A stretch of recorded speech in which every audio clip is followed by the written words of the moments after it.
रामनगर गांव बड़ा ही प्यारा और शांत था।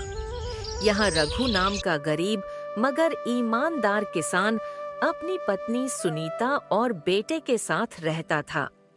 कई दिनों से उनके घर में अनाज का एक दाना तक नहीं था।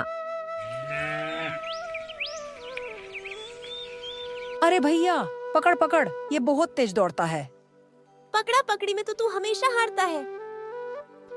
रघु खेत से लौटता है, आकर देखता है घर में सुनीता रो रही है। बेटा बुखार से तप रहा है।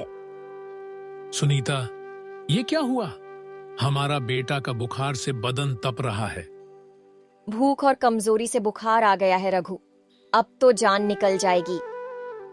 ठीक है, मैं अभी जाके वैद्य जी से दवाई लेकर आता हूँ। तभी रात को रघु दौड़ते हुए भारी बारिश में वैद्य हरिदास के पास पहुंचता है। वैद्य जी, मदद कीजिए। मेरा बेटा बहुत बीमार है और बुखार से उसका बदन तप रहा है।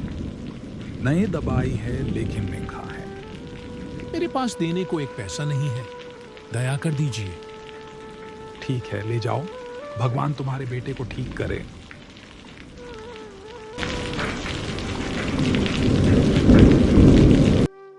बेटा दवा खाने के बाद धीरे धीरे ठीक होता है। देखो, हमारा बेटा मुस्कुरा रहा है। भगवान का लाख लाख शुक्र है, हमारा बेटा अब ठीक है। सुबह सुबह गांव के चौक में भीड़ लगी है। धनिया गोलगप्पे बेच रहा है। अरे धनिया, जल्दी कर, इंतजार नहीं होता। चाचा, पानी थोड़ा ज्यादा डालना।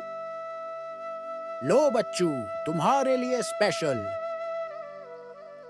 अरे, ये तो बढ़िया धंधा है। अगर हम भी गोलगप्पे बनाएं तो रोजी रोटी निकल सकती है। लेकिन सामग्री कहाँ से लाओगे? पैसे तो पास है नहीं। रघु भैया, मैं शहर जा रहा हूँ। ये मेरी धन की पोटली तुम रख लो, लौट कर ले जाऊंगा। चिंता मत कर भाई, तेरी अमानत मेरी जिम्मेदारी। रघु कुछ पैसे और गोपीनाथ की मदद से सामग्री खरीद लाता है। सुनीता गोलगप्पे बनाती है। देखो जी, कितने स्वादिष्ट गोलगप्पे बन गए। चलो, शायद आज से हमारी किस्मत बदल जाएगी। रघु बाजार में ठेला लगाता है। भाई, एक प्लेट लगाओ। अरे वाह, मजा आ गया। मेरे लिए भी बना दो। गांव के बच्चे चिल्लाते हुए आते हैं।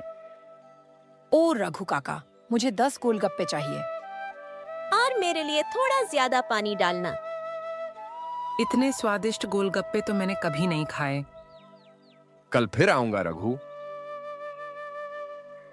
धनिया दूर से देख रहा है, ईर्ष्या में भरा हुआ नजर से। ये रघु तो मजे में है। गांव वाले भी इसे पसंद कर रहे हैं। जरूर इसने चोरी के पैसे लगाए होंगे। अब मैं इसे सबक सिखाऊंगा।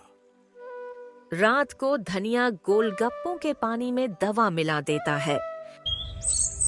अगले दिन गांव वाले रघु के गोलगप्पे खाते हैं।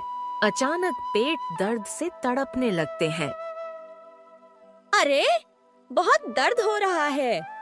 ये सब रघु के गोलगप्पे की वजह से है। धोखेबाज, अब कोई तेरे गोलगप्पे नहीं खाएगा। गांव छोड़ दे। नहीं भाइयों, मैंने कुछ गलत नहीं किया। ऐसा कैसे हो गया? हमें तो बदनाम कर दिया गया। कुछ दिन बाद रघु साधु का भेष बनाकर धनिया के ठेले पर पहुंचता है। बेटा, भूखा हूँ, कुछ खाने को दे दो। जा जा, यहाँ से दफा हो। कम से कम पानी ही दे दो। लो, ये पानी पी ले और भाग जा।